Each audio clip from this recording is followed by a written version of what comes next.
Welcome to all dear student. आज के इस लेक्चर में एक्सरसाइज 2.3 क्वेश्चन नंबर 3 डिस्कस करेंगे। क्वेश्चन नंबर 3 की स्टेटमेंट है simplify the following radical expression.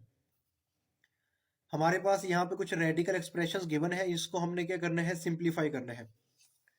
तो ये इंपॉर्टेंट शॉर्ट क्वेश्चंस के तौर पर अक्सर पेपर में पूछे जाते हैं। तो बिल्कुल आसान और इजी वे में मैं आप लोगों को बताऊंगा कि इसको आपने कैसे सोल्व करना है। वीडियो आप लोगों ने मुकम्मल देखनी है।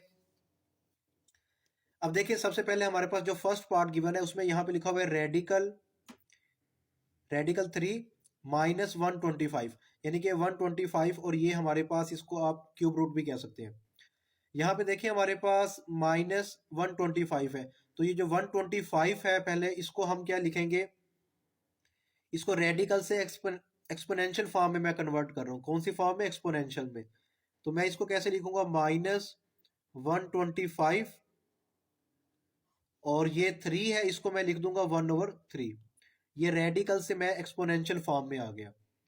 अब 125 के आपने इस तरह फैक्टर बना लेने हैं। 125 को 5 से डिवाइड करोगे 25 आएगा, 25 को 5 से डिवाइड करोगे 5 आएगा, और 5 1 द 5। तो इस तरह 1 2 3 5 की पावर 3। तो यहाँ पे आप इसको लिखोगे -5 की पावर 3, और होल की पावर हमारे पास क्या है, 1/3। अब इस 3 से ये 3 क्या हो जाएगा, कैंसल आउट हो जाएगा, और यहाँ पे हमारे पास -5 इसका आंसर आ जाएगा। नेक्स्ट हमारे पास सेकंड पार्ट है। सेकंड पार्ट में वो कहता है कि 32, ठीक है, ये हमारे पास रेडिकल 32, और यहाँ पे हमारे पास ये इंडेक्स कितना है, 4 है। इसको भी हमने क्या करना है, सिंप्लीफाई करना है। इसको कैसे सिंप्लीफाई करेंगे, रेडिकल से मैं इसको एक्सपोनेंशियल फॉर्म में कन्वर्ट कर रहा हूँ। 32 को मैंने लिख दिया 1/4। अब 32 के आपने फैक्टर बनाने हैं। 2 16 द 32 होता है, 2 8 द 16, 2 4 द 8, 2 2 द 4, 2 1 द 2। तो ये सारी टर्म आप लोगों ने यहाँ पे लिख देनी है। तो यहाँ पे देखें 1 2 3 4, 2 की पावर, इसको मैं इस तरह लिखूंगा, 2 की पावर 4 मल्टीप्लाई 2 की पावर 1 और होल की पावर 1/4। ये 2 की पावर 4 क्यों लिखा है, क्योंकि यहाँ पे ये 1/4 इससे क्या हो जाएगा, कैंसल आउट हो जाएगा, इस वजह से। तो यहाँ पे हमारे पास 2 की पावर 4 और इसकी पावर मैंने अलग कर दी, और उसके बाद मल्टीप्लाई 2 की पावर 1 है, और इस 2 की पावर 1 2 ही होता है, और इसकी पावर भी क्या थी, 1/4। तो यहाँ पे देखें 4 से 4 कैंसिल हो जाएगा, यहाँ पे हमारे पास 2 रह गया, और ये एक्सपोनेंशियल को अगेन मैं क्या करने लगा हूँ, रेडिकल में कन्वर्ट करने लगा हूँ। ये 2 इधर आ गया, और ये जो 4 है इसको आप लोगों ने यहाँ पे लिख देना है। ठीक हो गया। उम्मीद है कि यहाँ तक इस क्वेश्चन की आपको समझ आ गई होगी। तो ये इसका सेकंड पार्ट सॉल्व हो गया है। आप लोगों से रिक्वेस्ट है कि जिन स्टूडेंट ने अभी तक मेरा चैनल सब्सक्राइब नहीं किया, इसे भी सब्सक्राइब करें। इसका जो आगे हमारे पास थर्ड पार्ट गिवन है, थर्ड पार्ट में देखें यहाँ पे रेडिकल 3/32 है हमारे पास, और यहाँ पे 5 लिखा हुआ है। इसको सबसे पहले आपने क्या करना है, एक्सपोनेंशियल फॉर्म में कन्वर्ट करना है। तो मैं इसे लिखूंगा 3/32 और होल की पावर 1/5।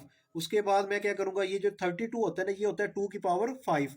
32 क्या होता है, 2 की पावर 5 होता है। तो इसको कैसे आप सिंप्लीफाई करेंगे, देखिए 2 6 द 2 1 द 2, 2 6 द 12 हो जाएगा। उसके बाद 2 8 द 16, 2 4 द 8, 2 2 द 4, 2 1 द 2। देखो 1 2 3 4 5, 2 की पावर 5। तो अब मैं क्या करूंगा, ये 3 की पावर 1/5 मैंने अलग कर दी, और ओवर में जो लिखा हुआ है 32, इसकी पावर मैंने 1/5 अलग कर दी। अब इसको मैं क्या करूंगा, कुछ इस फॉर्म में भी हम लिख सकते हैं। ये जो हमारे पास लिखा हुआ है ना 3 की पावर 1/5, इसको आप एज इट इज लिखें, और 32 को मैं लिख सकता हूँ 2 की पावर 5, और इसकी होल की पावर 1/5। ये 5 से 5 क्या हो जाएगा, कैंसल आउट हो जाएगा। और यहाँ पे हमारे पास ये जो टर्म है ना, ये वाली टर्म, इसको आप अगेन रेडिकल की फॉर्म में भी कन्वर्ट कर सकते हैं। तो ये 3 मैंने एज इट इज लिख दिया, ये रेडिकल का सिंबल डाला, और ये जो 5 है ये आप लोगों ने यहाँ पे लिख देना है। उसके बाद ओवर में देखें तो 2 की पावर 1 ये क्या होता है, 2 होता है। ये इसका जवाब आ गया। इसके साथ हमारा ये थर्ड पार्ट भी क्या हो गया, कंप्लीट हो गया है। अगर आप इसका फोर्थ पार्ट देखें तो फोर्थ पार्ट में भी हमारे पास क्या है, ये रेडिकल की फॉर्म है, इसको आपने क्या करना है, एक्सपोनेंशियल फॉर्म में कन्वर्ट करना है। तो -8 ओवर में 27 होल की पावर 1/3। अब मैं क्या करूंगा, यहाँ पे -8 है, यानी 8 के आप फैक्टर बनाओगे ये 2 की पावर 3 होता है, 27 के फैक्टर बनाओगे ये 3 की पावर 3। तो इस चीज को मैं लिखने लगा हूँ 2 की पावर 3, और ओवर में मेरे पास लिखा हुआ है 27, इसको मैं लिख सकता हूँ 3 की पावर 3, और ये माइनस है, इसको माइनस को एज इट इज रहने दो, और होल की पावर 1/3। अब आप क्या करो, पावर को अलग कर दो, -2 की पावर 3 मल्टीप्लाई 1/3, इसकी पावर अलग कर दी, और डिनोमिनेटर में हमारे पास जो टर्म है उसकी पावर आप क्या करो, अलग कर दो। तो ये 3 से ये 3 कैंसिल, ये 3 से ये 3 कैंसिल। तो इसका जवाब हमारे पास क्या आ जाएगा, जो आंसर आएगा हमारे पास लास्ट में वो -2/3। ये इसका क्या आ गया, आंसर आ गया। इसी के साथ हमारा ये क्वेश्चन क्या हो गया, कंप्लीट हो गया। उम्मीद है कि आप लोगों को समझ आ गई होगी। अगर किसी को कोई पॉइंट समझ नहीं आया तो वो कमेंट सेक्शन में मेरे से पूछ सकता है। मिलते हैं नेक्स्ट वीडियो में। अल्लाह हाफिज।